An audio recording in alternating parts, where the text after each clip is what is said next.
They say time heals all wounds, but they never tell you what to do when the person who built those wounds is still sleeping right next to you. For 10 long years, I thought I was living a fairy tale. I thought Mark was the perfect husband, the loving partner who supported my dreams while we built an empire together. I poured my soul, my savings, and my youth into his tech startup, working 18-hour days behind the scenes while he took the spotlight as the brilliant CEO. I was content being the silent pillar of his success, completely blind to the fact that the foundation beneath my feet was entirely rotten. The truth didn't arrive with a dramatic scream or a sudden confrontation. It arrived on a quiet Tuesday evening with a single misplaced notification on his iPad. A message from his corporate lawyer that read, "The asset transfer is complete. She has no legal claim to the company anymore. You can file for divorce whenever you're ready." My heart didn't just break. It completely froze. 10 years of sacrifice, 10 years of love, wiped away with a single tap of a finger. He wasn't just leaving me. He was planning to strip me of everything I had ever worked for. But as I sat there in the dark, watching my husband sleep peacefully, the tears stopped falling. A cold, quiet resolve took over.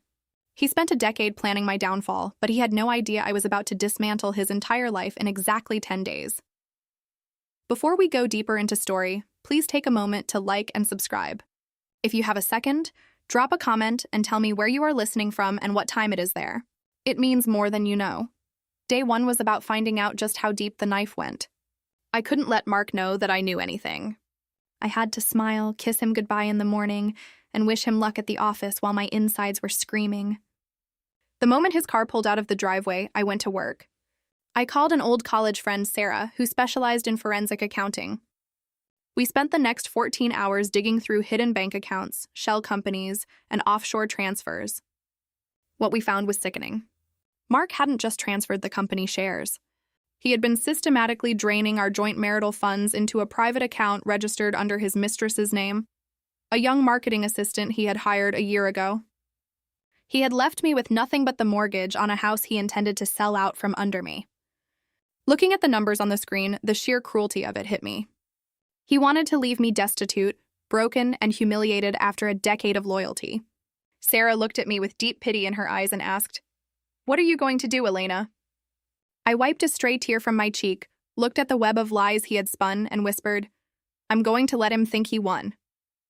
Until the very last second. By day 3, the blueprint for his absolute ruin was ready. Mark was arrogant, and arrogance is a dangerous blind spot. He truly believed I was too naive, too trusting to ever question him. He came home that night pretending to be exhausted, sighing heavily as he told me the company was facing financial difficulties, and that we might need to sign some restructuring papers soon. It was a trap to get me to sign away my final remaining personal assets. I looked him dead in the eye, forced a gentle, supportive smile, and said, "Of course, honey. Whatever you need, I trust you completely." The relief on his face was almost laughable. He thought it was that easy.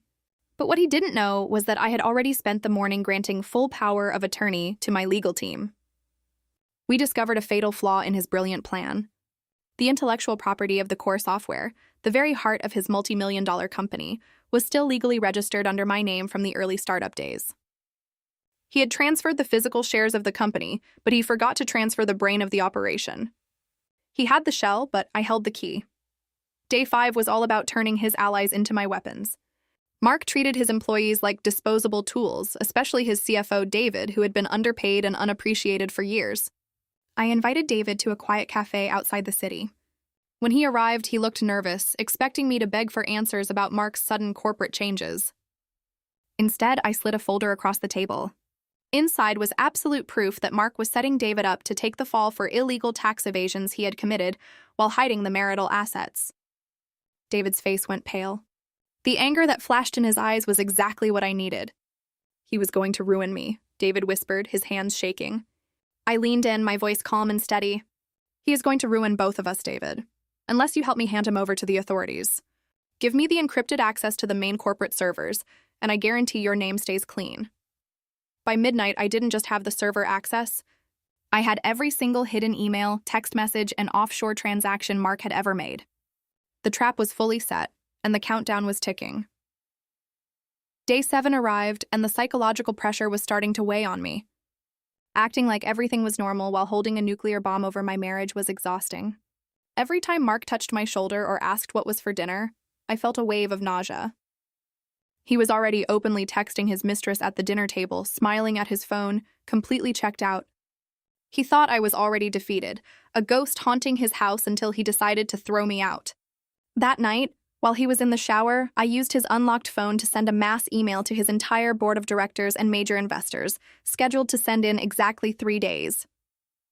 The email contained full financial disclosures of his embezzlement and the illegal asset transfers.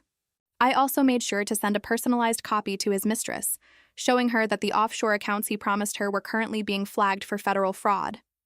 I put the phone back, walked over to the window, and looked out at the city. There was no turning back now. The match was struck, and the fire was about to burn his entire world to the ground. Day 9 was the quiet before the storm. Mark handed me the final divorce papers and the asset waiver with a cold, detached look on his face. "It's just business, Elena," he said, not even looking me in the eye. "We've grown apart. You'll get a small settlement, but you need to vacate the house by the end of the month." I picked up the pen, my hand perfectly steady, and signed the papers. He smiled, a triumphant, ugly smirk that showed his true colors.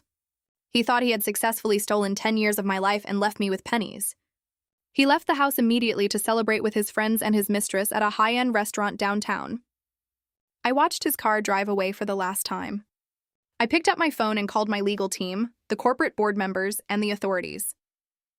"Deploy everything," I said. Within minutes, the scheduled emails went live. The frozen asset orders were executed, and the police were dispatched to his celebration location with a warrant for corporate fraud and asset concealment. Day 10. The climax was swift, brutal, and completely public. Mark was arrested right in the middle of his celebratory dinner, in front of his mistress, his business partners, and the elite of the city. The news broke early in the morning. The hotshot tech CEO was a fraud, facing years in federal prison for massive financial crimes. By the time his lawyers tried to bail him out, they realized every single one of his accounts, including the offshore ones, had been legally frozen and seized as part of the marital fraud investigation. Because the core intellectual property of the company belonged exclusively to me, the board of directors stripped him of his title and voted me in as the majority stakeholder to save the company from collapsing. Mark went from a multimillionaire mogul to a penniless, disgraced criminal sitting in a holding cell, all in the span of less than 24 hours. He ruined my life for 10 years through lies and deceit. But it took me only 10 days of pure truth to take absolutely everything he possessed. Sitting in the quiet of my new executive office, looking out at the skyline, I didn't feel a wild sense of joy. I felt a profound, deep sense of peace. Justice doesn't always come from shouting or crying. Sometimes it comes from standing your ground and letting a corrupt man trip over his own greed. Mark thought he could discard me like an old piece of furniture after using me to climb to the top. He forgot that the person who helps you build your castle knows exactly which brick to pull to make the whole thing come crashing down. As I watched the sun set on the empire that is now legally and fully mine, I realized that the 10 years weren't entirely wasted. They taught me how strong I really am.